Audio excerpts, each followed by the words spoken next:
Hello, I'm Maria, and I am going to read from my short story collection, Girls of a Certain Age. But I would just plug my novel. This is a galley for it. It's called How to Be In It. It's coming out in May, and it's about classic fairy tale characters reimagined as modern American women in group therapy for trauma. So I'm super excited about this. But I'm going to read from Girls of a Certain Age, which is also about modern women, but more realistic. And though many of the stories are from 20 to 30-year-olds, I'm going to actually read the one story or one of two stories that's in the voice of a child. And she is a child who is jealous of a friend, as you'll see. So I'll just read the beginning of this story. It's called Pets Are for Rich Kids. I had some sea monkeys once, but they weren't real pets. I ordered them from a catalog where there was this cartoon drawing of them looking like mermaid lizards, naked and pale as macaroni. They were standing on two flippered feet and had spines like roller coasters and crazy tails with paddles at the ends and three antennae that looked like giraffe horns. Bowl full of happiness, said the ad in all caps. Bowl full of bologna, said Ma from the stove where she was sprinkling in the orange powder for the mac and cheese. Why is Ma always right? They weren't even worth the shipping and handling. The sea monkeys were just a bunch of dumb specks, like the dots of eyes that fell out of a book or like pepper sprinkled on water. I set the stupid plastic aquarium on top of the microwave in the kitchen and forgot all about it. And after a while, all the water was green and kind of fuzzy, and the sea monkeys were all dead. They didn't even care. That's how you know when something isn't worth being alive, if it doesn't care if it's dead. You're being very callous, Ashley, said my friend Willa. We were at her house eating peanut butter cookies off giant napkins. Her dog, Lionel, a yellow lab that Willa yapped about all the time, was licking crumbs up from all around my toes and making me giggle.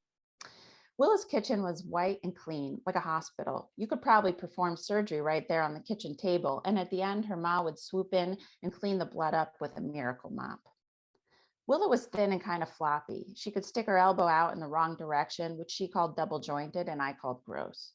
She always wore fancy barrettes and tops with sequins and glitter, and I always wore t-shirts and black sneakers and my favorite pair of turquoise leggings with a hole in the knee. We were friends for three reasons. She was in my class, she lived 3 blocks away, and her mom, Miss Mary, stayed home all day to clean and make snacks. Willa lived in a 2-story red brick house that her family had all to itself. Plus, there was a yard in the back with a fence so you couldn't see the neighbors. Willa had about 1 million pets, a dog and 2 cats, and a turtle named Captain Eric, and a ton of guinea pigs that were always having babies, plus a rock graveyard that took up like a quarter of the yard, where her dad helped her bury all the dead ones. Miss Mary was always wandering around the house with a lint roller, wheeling up fur. Very wet? I asked. Callous, said Willa, looking at her fingers and then wiping them on her skirt, like someone who doesn't care about other people. They weren't people. That's the point, I said. They weren't even monkeys. They were dots. Pets are important, said Willa. They teach kids about responsibility. She'd collected a load of crumbs in her napkin and then dumped them all over the floor below the table. Lionel abandoned my feet to go clean up the mess. I made my napkin into a tunnel and poured all the crumbs right into my mouth.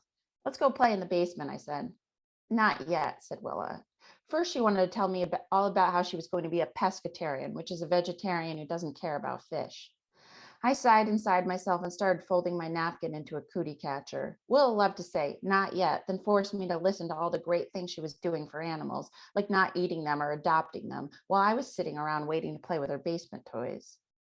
Willa's basement had 3 metal shelves full of toys, and you couldn't even get to half of them without a stepladder. The shelves were organized in rows of blue plastic bins with white rectangular labels on them that said what was inside, like Littlest Pet Shop, Polly Pocket, board games, outdoor toys, crafts, Barbies, and American Girl dolls. The only toy that I had that Willa didn't was creepy crawlers, which is like an easy bake oven for bugs. So say you're a pescatarian, I said to Willa, just to see what she'd say. Could you eat Captain Eric? I was opening and closing my cootie catcher with my fingers as fast as I could. A turtle is an amphibian, Ashley, said Willa, shaking her head seriously, like I'd missed some big important lesson in school. You really need a pet, she added. It's like not even right for a kid not to have one. She had little cookie crumbs speckled all around her mouth, and I pictured Miss Mary appearing to lint roll them off. Also, said Willa, I would never kill Captain Eric. You want to know about death? I said, with mystery in my voice. I snapped the cootie catcher shut. Willa shook her head. My dad was climbing Mount Everest, I said, and he just kind of fell off. That's not what my mom said Willa. Who would know better, me or your mom? I asked. I mean, he could have fallen off Mount Everest. That would explain why I hadn't heard from him since he left. I don't know, said Wilma, squirming in her seat. Then when was the funeral? We couldn't find the body, I said. Willa bit the corner of her lip. Let's just go play, she said. Cool, I said, and I hopped off the chair and led us into the basement. A few weeks later, Willa appeared on my stoop, almost toppling over.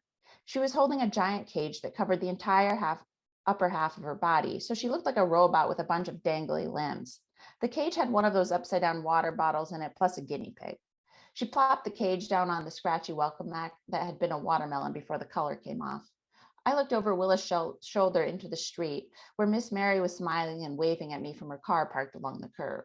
Even when something was 3 blocks away, Miss Mary always drove. She drove Willa to the bus stop at the end of the street and around the neighborhood for trick-or-treating, which seemed pretty dumb to me. What's this? I asked. The guinea pig had crammed itself into the corner of the cage. He was white with a few blobs of brown and black that looked like accidents with a paintbrush. He was so fuzzy you couldn't see his face or legs. He reminded me of a giant wad of dust collected under the couch. Willa said that the sea monkeys had made me victims of false advertising. Plus, it was important for kids to have pets. She was happy to give me the opportunity to take care of a pet myself. She told me this with a look on her face I'd seen before at Pioneer Girls, where she won a pink calculator watch for selling the most tins of popcorn, even though her parents just had bought them all. Thanks, I said. There was this weird feeling in my stomach, sort of happy and ill at the same time, like when you're suddenly in the middle of eating too much cake. Or when you're in the middle of eating too much cake. I wanted a pet, but suddenly I wasn't sure how committed I was to learning about responsibility. What are you going to name him? Willa asked. Tiger, I said. Willa didn't even crack a smile. That's condescending, she said. How would you feel if your parents named you like Dog or something?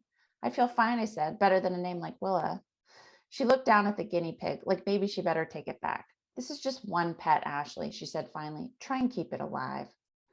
When Ma got home from work, she saw the guinea pig and said, Jesus Christ. Then she sighed real big and draped her blue Rite Aid vest over the back of the rocking chair and plopped down on the orange-red couch and turned on the 6 o'clock news so she could be up to date with what was happening in the world.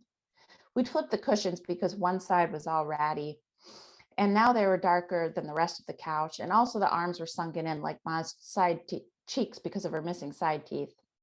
Ma said I was going to return the guinea pig to Willa, but I banged all around the apartment in a rage and stomped back and forth in front of Peter Jennings, saying that it was important for kids to learn responsibility. She told me to be quiet or we'd get a call from Mr. S in the basement apartment. Ma was in a real mood ever since Dad left, but I wasn't too distraught because he finally sent me a postcard, a picture of a milkshake stand in the middle of a desert landscape. The stand was called Desert Dessert. On the back, he wrote in giant capital letters, had a milkshake here and thought of you. I swear there was nothing else for miles. Yours, Daddy. It wasn't a lot of information, but I loved mail and also milkshakes. Life at home didn't seem all that different without him. When he was around, he was mostly at work. Ma looked away from the news to stare me in the eyes and say, I'm not lifting one finger to take care of it, just so you know, not one finger. It was a promise she kept. Tiger was a real pain. He was eating all my money and also pooping on it. I had to clean his cage every week or else it would stink to high heaven, so I would always be walking down to the pet shop on Glenmont to buy wood chips. The pet shop was squeezed between an alcohol store and a cafe with no name that made the whole block smell like bacon and coffee. I tried to get Willa to walk down there with me once, but she said she wasn't allowed, which made me feel a little haughty, which is like with your nose in the air. Then again, maybe Will didn't want to go because she didn't need to, because her parents always drove her to the big pet store because she never paid for anything herself, not the wood chips or the dog food or the little treasure boxes that popped open and closed in Captain Eric's cage or tank. Alex with a K owned the pet store, and he had a green parrot who flew around the place. And if you sneezed, the parrot would sneeze too, and Alex would say, wait till you'll see what it does when you fart. One time when I was in a bad mood, my dad and I walked over to the pet store and he asked Alex if I could play with the rabbit, and Alex let me, but that was a long time ago. Even though Alex would sometimes give me a 10% discount for being a loyal customer, I still started to worry I'd run out of resources, especially when I heard Ma on the phone talking about how we didn't have any money left. I heard this sometimes when I'd sneak out of my room for a midnight snack, and Ma would be sitting at the kitchen table in her thin black nightie and pink robe, twisted in the telephone cord like some spider had wound her up there and would have her for dinner later. She'd be saying stuff like, he's hardly sent a dime, and men are bastards, and men are animals, and men suck you dry. But later I'd scrub out the yellow tub with Common or something, and she'd give me another $1. I tried to make Tiger run through a maze of VHS tapes, but he just lay around on the rug like a lump. I put a trail of food pellets through the maze, but Tiger still wouldn't move, even when I poked him in the butt over and over, saying, lazy bones. Finally, I just took one of the tapes out of the maze and popped it in the VCR and forgot to put him in his cage. And later I found a bunch of poop under the couch, plus him asleep in a ball. Even though I didn't really like Tiger, I was also worried that he'd die, which is what made him worse than the sea monkeys. I'd rush home from school to look into his cage. He was usually sleeping, curled up like a giant dirty cotton ball on top of his own poop. He was so fluffy you couldn't tell he was breathing, so just to make sure he was alive, I'd tilt the cage up, and Tiger would wake up in a panic and scramble down the ramp to the side that was still on the floor. And I'd feel bad for waking him, even though all he ever did was sleep. One day I tipped the cage and Tiger didn't scramble. He just rolled all the way down the wood chips covered in his poop and hit the other end of the cage with a thud. I was mad, but also relieved because now I could stop wondering if he was dead. Since we didn't have a yard, Ma and I walked to the park with Tiger in a key food bag. Ma was beautiful with some meat on her bones and a little darkness under her eyes like a rainy day, and a chin that was pointed always a little toward the sky despite everything. She often wore these little blue dangly earrings that matched her Rite Aid vest, and she was wearing them as we walked the park to the edge of the woods, and they twinkled in the sun like they were expensive. We rolled Tiger up in a big green maple leaf, and Ma said, would you like to say a few words? She put her hand on my shoulder as I held Tiger like a burrito. Tiger, I said, you weren't that fun and you're expensive, but I'm sorry that you're dead. I was sorry, but it seemed like if a thing had to leave, it was better if it died. Then you didn't have to wonder if it might come back. Otherwise, you're left feeling like you do when you have to return a chapter book to the library before you finish reading it. Amen, said Ma, and we agreed that she would do the honors of pitching him into the woods because she had a great arm. When Willa heard about this, she clutched her puffy hair and screamed, you did what? We were at her house and hadn't even gotten to the cookies yet. He was eating me out of house and home, I said. Did you kill him? She said, her eyes welling up with tears so they glittered like her stupid sparkly shirt. Did you do it on purpose? Are you kidding me? I said, I did everything for that bastard. And how does he thank me? Willa stared at me hard because Tiger was dead and I'd said a swear word, which get over it. And then Willa's dad, Mr. Tim, came in the door whistling and carrying a big bag of dog food in his arm. Everything all right in here? He asked. Willa didn't even look at him. Seriously, Dad, she said, like it was none of his beeswax. When he left the room, she whispered, you're so irresponsible, you can't even keep a rodent alive. Then when he's dead, you can't even bury him right. What did you want me to do? Bury it in a flower pot? I asked. It, Willa screamed, it. Then she stopped talking to me and I went home without a cookie or a chance to play with her basement toys. And I'll stop there. And I just want to say at the end here, thank you to Alaska Quarterly Review and also the Anchorage Museum and Ron and Heather. And that's it. Thank you.